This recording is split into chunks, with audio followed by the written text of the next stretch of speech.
Stochastic Processes, Module 9, Branching Processes. In the Module 1, we have discussed a review of probability.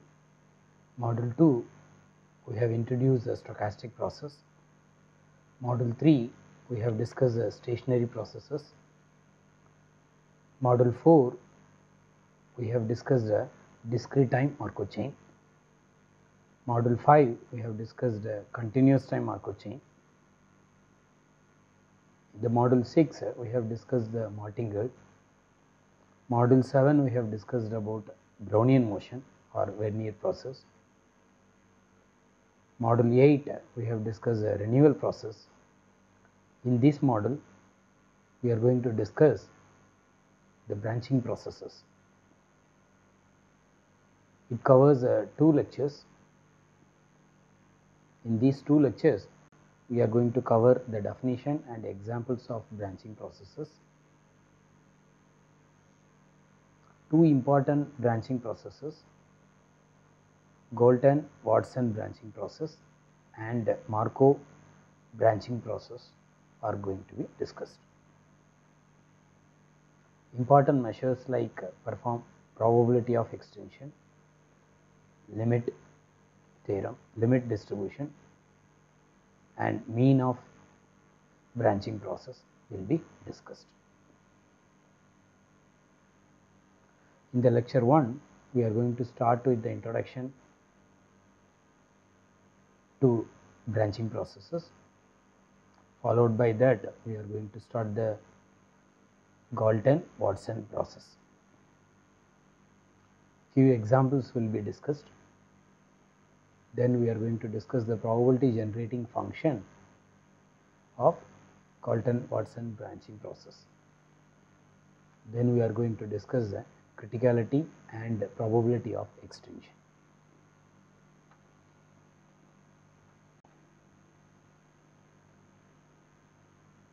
Watson in 1974 presented a solution to the problem of extinction of families, which is as follows.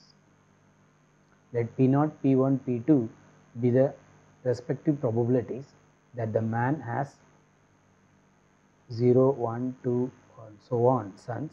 Let each son have the same probability for sons of his own and so on. What is the probability that the male line is extinct after R generations, and more generally, what is the probability for any given number of descendants in the male line in any given generation?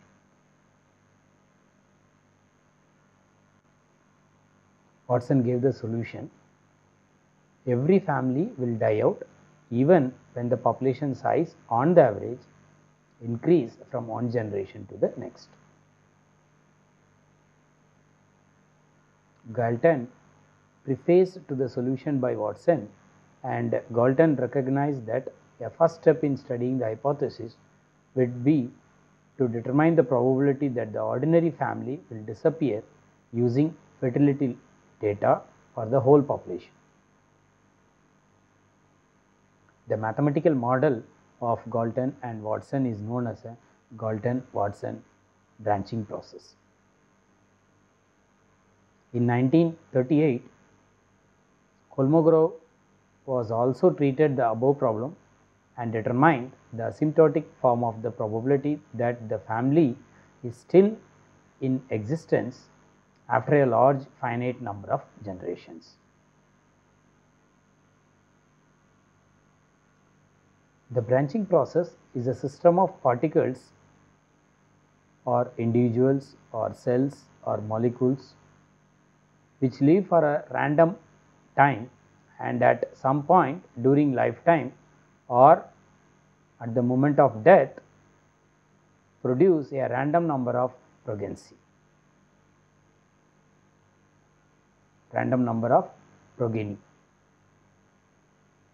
Processes allowing production of new individuals during a parent individual's lifetime are called the general branching processes. Examples: populations of higher organisms like vertebrates and plants. Processes that assume a production of progeny at the terminal point of the parent entity's lifetime are called the classical branching processes. Examples: populations of biological cells, genes, or biomolecules. One of the important notions in the theory of branching processes is that of the type space. The type space is the set which can be finite, countably infinite, or continuum of all possible varieties of particles including in the process. Particles of a given type may produce particles of a different types. Restrictions on the type transitions as well as on the type space lead to different properties of resulting processes. Now we are going to discuss the classical branching processes. Consider a classical branching process in which progeny are born at the moment of parent's death. The distribution of particle lifetime tau has much impact on the behavior and analysis of the process. If tau is equal to 1, then it is called a Galton-Watson process. If tau is exponentially distributed random variable, then the resulting process is called a Markov branching process. In this model, we are going to discuss in detail Galton-Watson process and Markov branching process. If tau is an arbitrary non-negative random variable, the resulting process is called age dependent or Bellman-Harris process.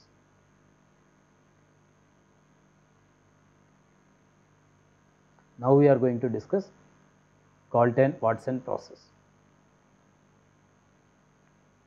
In the next lecture, lecture 2, we are going to discuss Markov branching process. Consider particles that can generate additional particles of the same kind.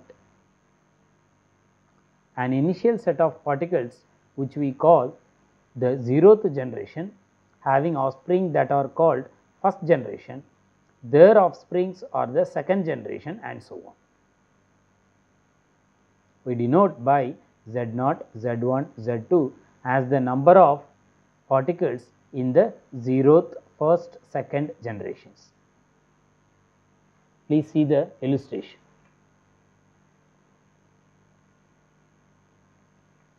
This is Z0, Z1, Z2, and so on. So this is a illustration of the number of particles in the first generation, 0th generation, first generation, second generation, and so on.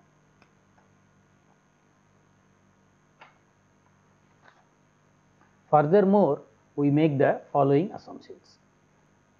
If the size of the nth generation is known, then the probability law governing later generations does not depend on the sizes of generations preceding the nth. It means the sequence of random variables Zn form a discrete time Markov chain. We make additional assumption that the transition probabilities for the Markov chain do not vary with time. It means the sequence of random variables Zn is a time homogeneous discrete time Markov chain. We have discussed the discrete time Markov chain in the module 4 in detail. Note that the number of offsprings born to a particle does not depend on how many other particles are present. Also, we assume that Z0 is equal to 1. In the illustration also, we made it Z0 is equal to 1, Z1 is a random number of particles, Z2 is a random number of particles, and so on. If Zn is equal to 0, then the probability of Zn plus 1 equal to 0 is equal to 1. The probability distribution of Z1 is given by,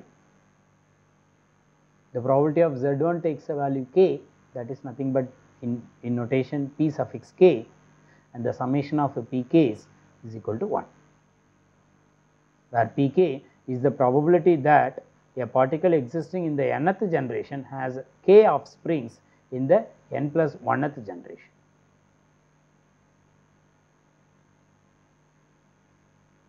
So, this is the probability mass function for the random variable Z1. It is assumed that pk is independent of the generation number n. The conditional distribution of Zn plus 1 given Zn is equal to k is appropriate to the assumption that the different particles reproduce independently. That is, Zn plus 1 is distributed as the sum of k independent random variables, each distributed like Z1. Since the sequence of random variables Zn is a time homogeneous discrete time Markov chain, the one-step transition probabilities are given by p suffix I comma j, that is nothing but the probability that Zn plus 1 is equal to j given Zn is equal to I. That is same as y1 plus y2 plus and so on plus yi, that takes a value j for I comma j belonging to 1, 2 and so on, where yi's are IID random variables, each distributed like Z1.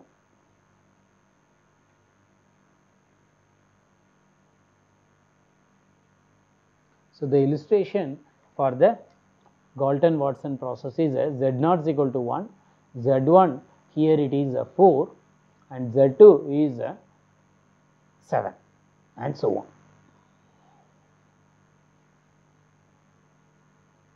Now, let us consider a simple example.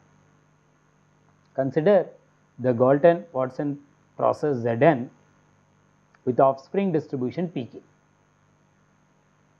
Assume that P0 is equal to 1 by 5, P1 is equal to 3 by 5 and P2 is equal to 1 by 5. So, this is the probability mass function for the random variable Z1. Our interest is to find out the conditional probability P, probability of Z2 is equal to 3 given Z1 was 2, and also probability that Z2 is equal to 2 given Z2 was 3, and also what probability of Z2 is equal to 2. So, the conditional probability P Z2 is equal to 3 given Z1 is equal to 2, that is same as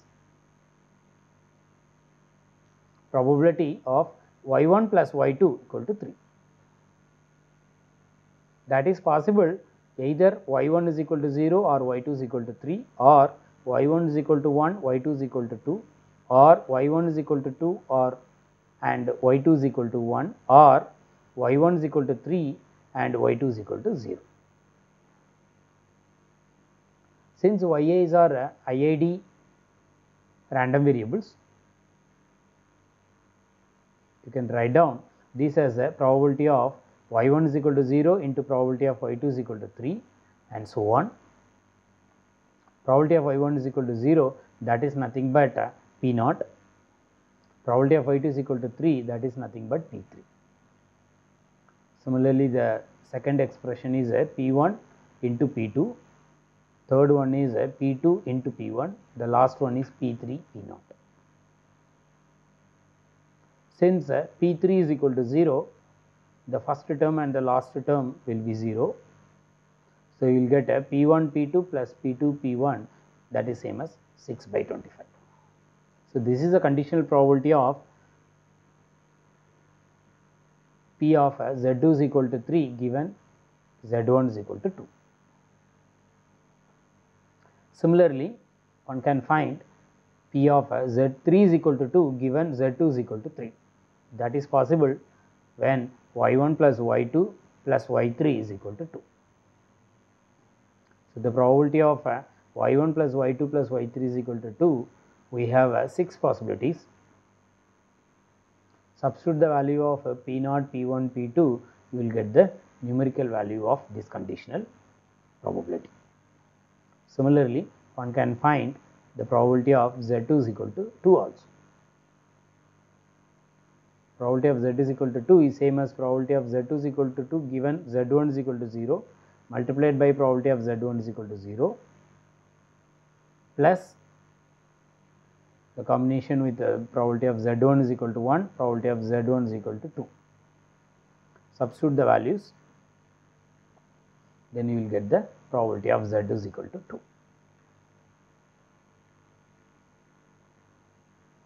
Now we are going to discuss the probability generating function for the branching process. Let yi's be IID random variables, each having the same distribution like Z1. Let h of s be the probability generating function of yi's. Let hn of s be the probability generating function of zn.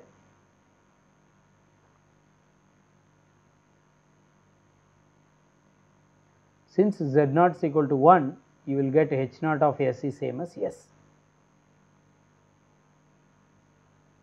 Now our interest is to find out the probability generating function for z1.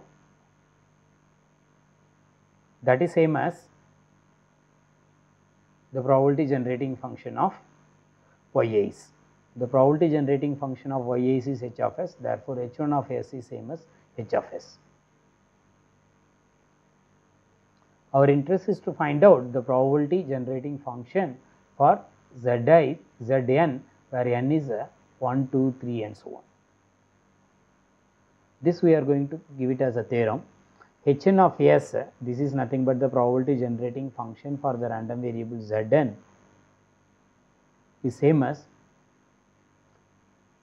h of n minus 1 of h of s. And hn of s also can be written in the form of h of hn minus 1 of s. Let us see the proof for this.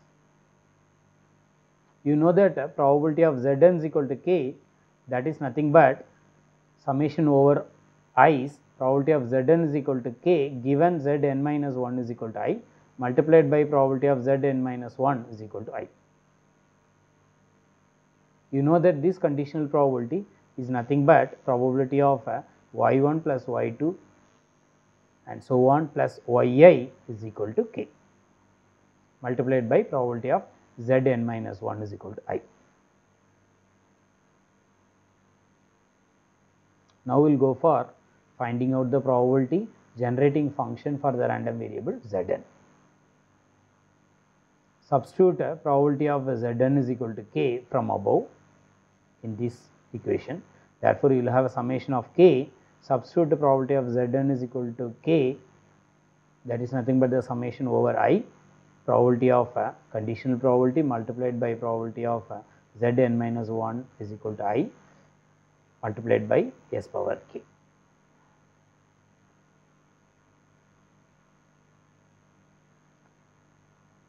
Substitute the conditional probability is nothing but the probability of y1 plus y2 plus so on yi is equal to k into s power k.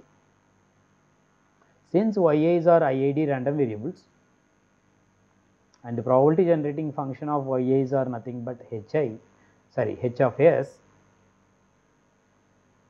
the probability generating function of sum of I random variables yi's, that is nothing but h of s whole power I, because of yi's are IID random variables and the probability generating function of yi is equal to h of s.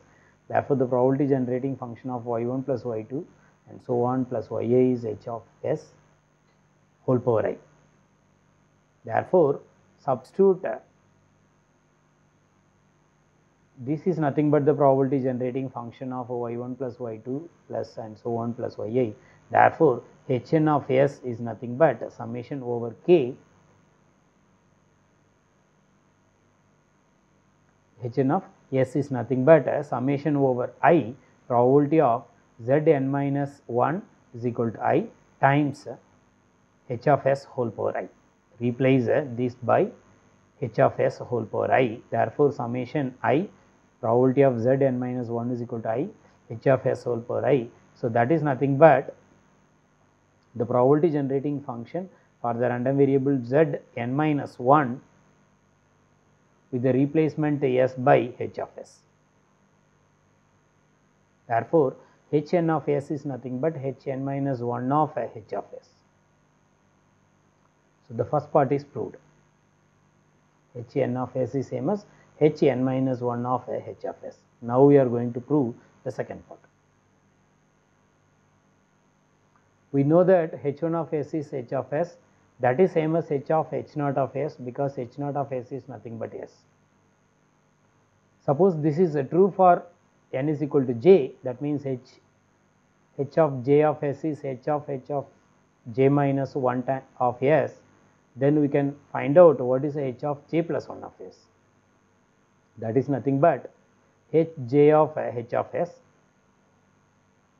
that is same as h of j minus 1 times h of s, that is same as h of hj of s.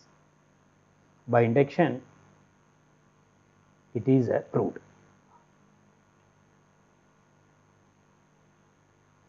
Now, we are finding the moments of Zn.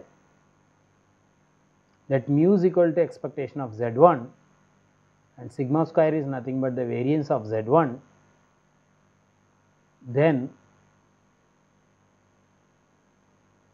expectation of Z of n, that is mu power n, and the variance of Zn will be, for mu equal to 1 it is n times sigma square, for mu is not equal to 1 it will be mu power n minus 1 times mu n minus 1 times sigma square divided by mu minus 1. We will prove the part 1, that is expectation of Zn is equal to mu power n. By theorem 1, you know that Hn of s is same as Hn minus 1 times, by theorem 1 we know that Hn of s is Hn minus 1 of h of s. Then differentiating and putting s equal to 1, we will get Hn dash of 1, that is same as Hn minus 1 dash of h of 1 into h dash of 1. We know that h of 1 is 1, h dash of 1 is mu. Therefore, for n is equal to 1, 2 and so on, you will get Hn dash of 1 is same as Hn minus 1 dash of 1 into mu, that is same as Hn minus 2 dash of 1 into mu square and so on. Therefore, you will get mu power n, because you know that h dash of 1 is mu. By recursively, you will get Hn dash of 1 is mu power n. Therefore, expectation of Zn is nothing but Hn dash of 1, that is same as mu power n.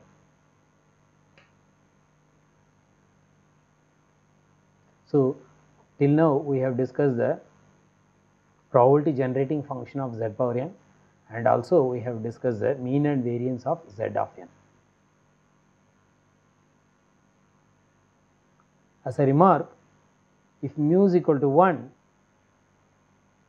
the expectation of Zn tends to 1, whereas the variance of Zn tends to infinity as n tends to infinity. You can see it from this theorem. As mu tends to 1, expectation of Zn will tends to 1, whereas the variance tends to infinity, because that is same as n times sigma square. Therefore, as mu tends to 1, the variance of Zn tends to infinity as n tends to infinity.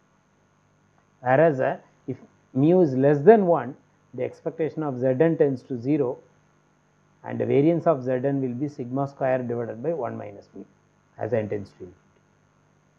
Similarly, if mu is greater than 1, then the expectation of Zn will tends to infinity, and the variance of Zn tends to infinity as n tends to infinity. This also you can see it from the theorem.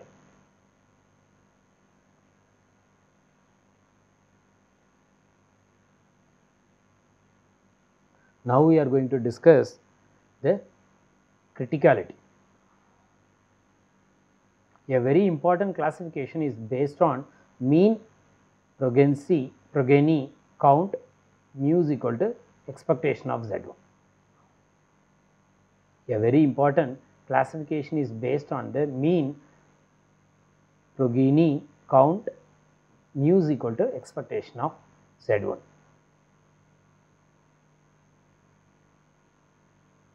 You know that expectation of Zn is equal to mu power n. Just now we have proved it in the theorem 1. Therefore, in the expected value sense, the process grows geometrically if mu is greater than 1, stays constant if mu is equal to 1, and decays geometrically if mu is less than 1. From the expectation of Zn is equal to mu power n, we can conclude if mu is greater than 1, the process grows geometrically. If mu is equal to 1, then the process stays constant, whereas if mu is less than 1, the process decays geometrically. Thus, three cases are called supercritical, critical and subcritical respectively. That means if mu is greater than 1, then the process is called supercritical. In this case, the expectation of Zn tends to infinity. When mu is equal to 1, the process is called critical, and expectation of Zn is equal to 1 as n tends to infinity. When mu is less than 1, the process is called subcritical, and expectation of Zn will tends to 0 as n tends to infinity.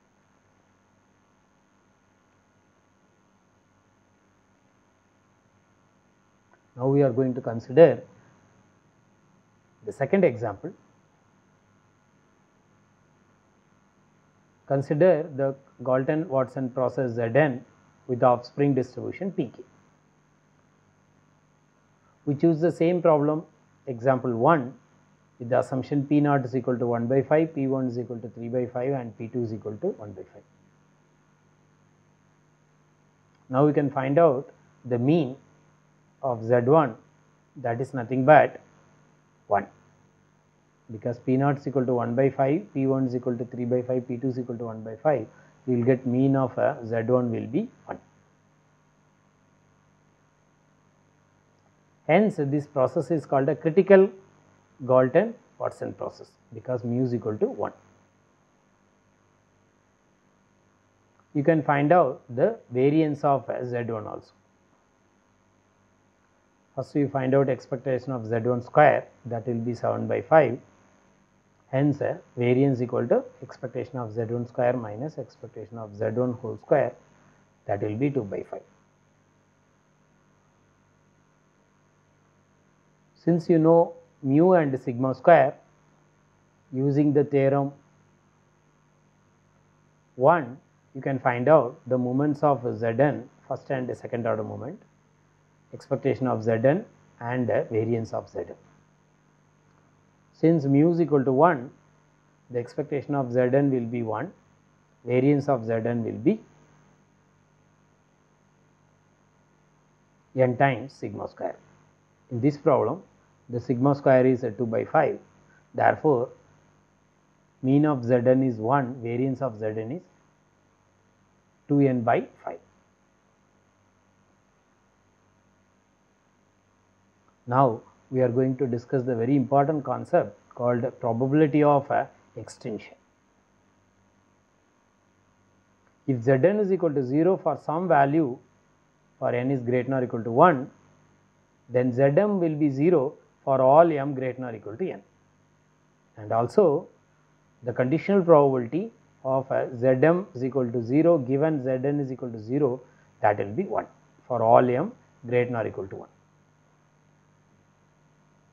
We say that the branching process is extinguished when probability of Zn is equal to 0 will be 1 for some value of n.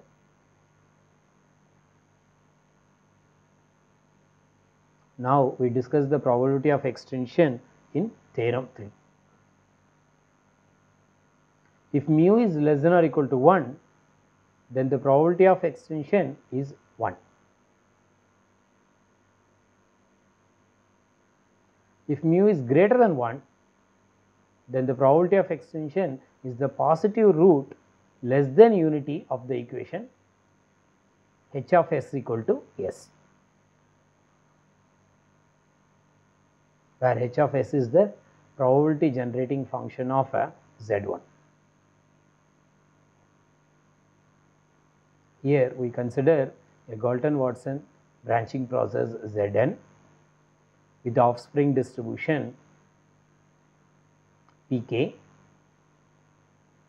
and the Pk forms a probability mass function for the random variable Z1. If mu is less than or equal to 1, then the probability of extension is 1. If mu is greater than 1, then the probability of extension is the positive root less than unity of the equation h of s equal to s. That means you have to solve the equation h of s equal to s. From that you can get the probability of extension. Here mu is a mean of the random variable z1. Let us see the proof. Let dn be the probability that extension occurs at or before the nth generation. Hence, dn is nothing but the probability of Zn is equal to 0. We know that d naught will be 0 because we made the assumption Z naught is equal to 1.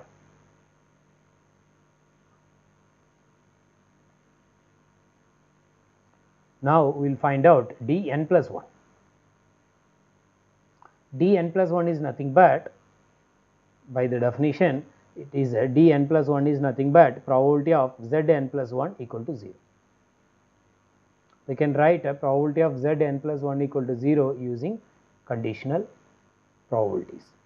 That is same as probability of Zn plus 1 is equal to 0 given Zn was 0 multiplied by probability of Zn is equal to 0 plus probability of Zn plus 1 is equal to 0 given Zn is not equal to 0 multiplied by probability of Zn is not equal to 0.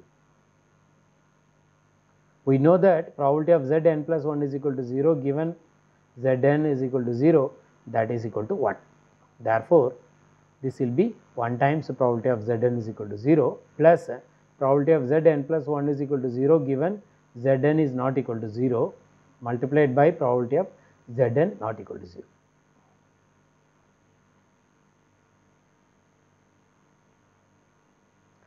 Obviously, this will be greater than or equal to probability of Zn is not equal to 0 because you are adding some probability plus probability multiplied by probability of Zn is not equal to 0. Therefore, this quantity will be greater than or equal to probability of Zn not equal to 0.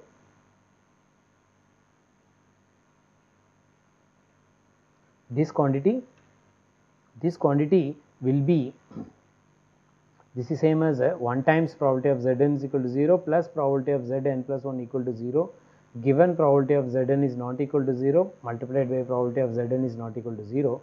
Obviously, this quantity will be greater than or equal to 0, the second term. Therefore, the whole result will be greater than or equal to probability of Zn equal to 0. You know that probability of Zn is equal to 0 is nothing but dn. Therefore, dn plus 1 will be greater than or equal to dn.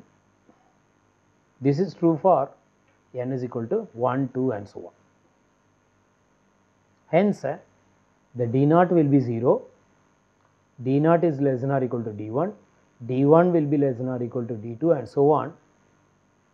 And since the da's are the probability of extension, therefore, that will be less than or equal to 1.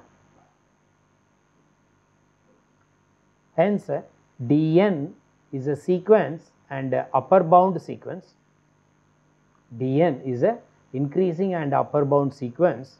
There exists d that is nothing but the limit n tends to infinity of dn, and the d is belonging to the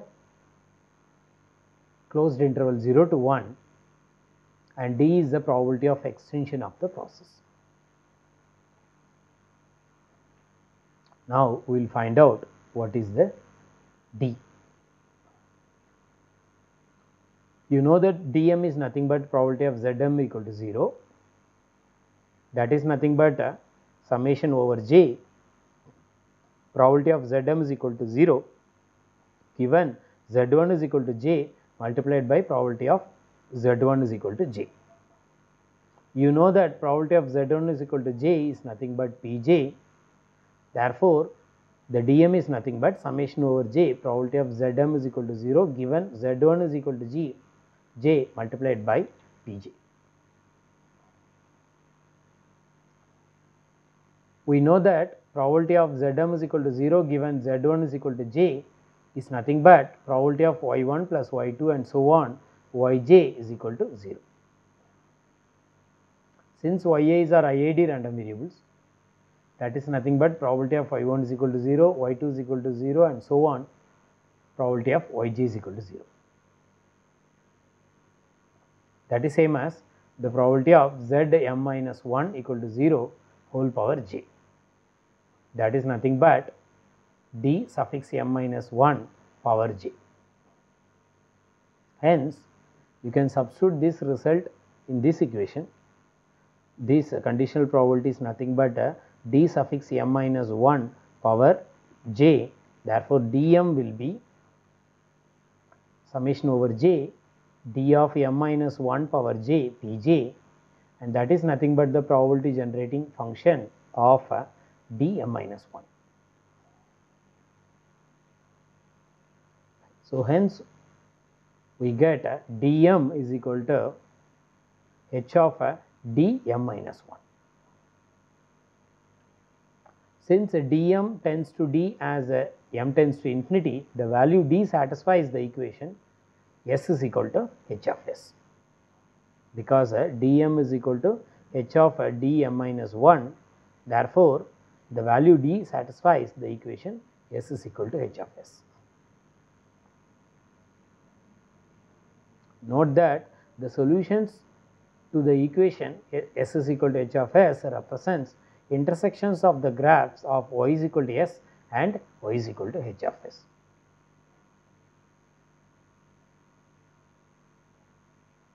So the d will be probability of extension, and we are not going to discuss further more about how to solve s is equal to h of s and finding the probability of extension. We will consider the third example. Zn be the sequence of random variable which is a Galton-Watson process with the offspring distribution Pk. Similar to the example 1 and 2, P0 is equal to 1 by 5, P1 is equal to 3 by 5, P2 is equal to 1 by 5. Already we got the mean of Z1, that is equal to 1, therefore this is a critical Galton-Watson process. Now we can find out the probability generating function of Z1.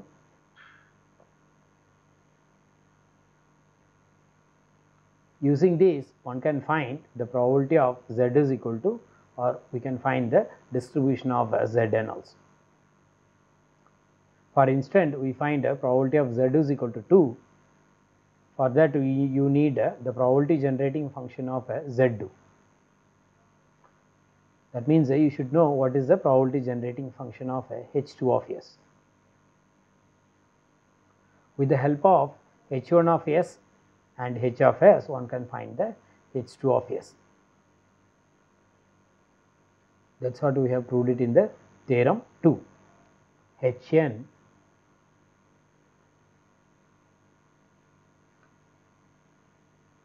of S will be Hn minus 1 of H of S.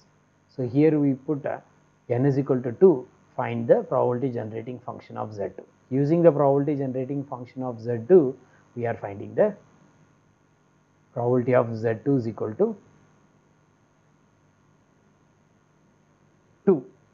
So, probability of z is equal to 2 will be h2 double dash of 0 divided by 2 factorial.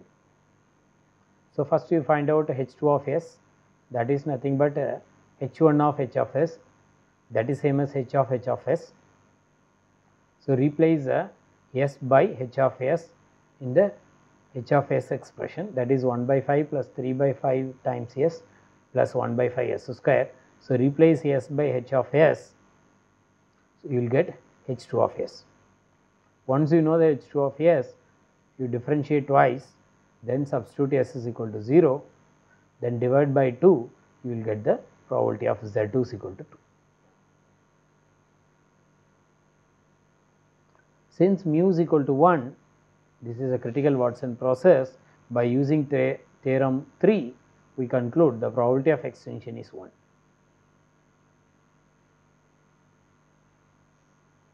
Theorem 3 says if mu is less than or equal to 1, then the probability of extension is 1.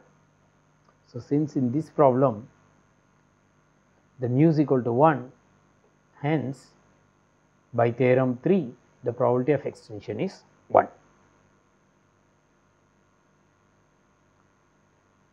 So, in this lecture we have covered the definition and the examples of a branching process. In particular, we have discussed the Galton-Watson discrete branching process. We have discussed the probability generating function of Zn. We have discussed the mean and variance of Zn. Also, we have seen 3 examples through that we found the conditional probability, probability generating function, mean and variance of Zn. Finally, we have discussed the probability of extension for the Galton-Watson process. In the next lecture, we are going to cover another important branching process, that is a Markov branching process, which is a continuous type branching process. In this lecture, we have discussed a discrete type branching process, that is a Galton-Watson process. In the next lecture, we are going to cover continuous type branching process, that is a Markov branching process, and some more important branching processes. Here is the references.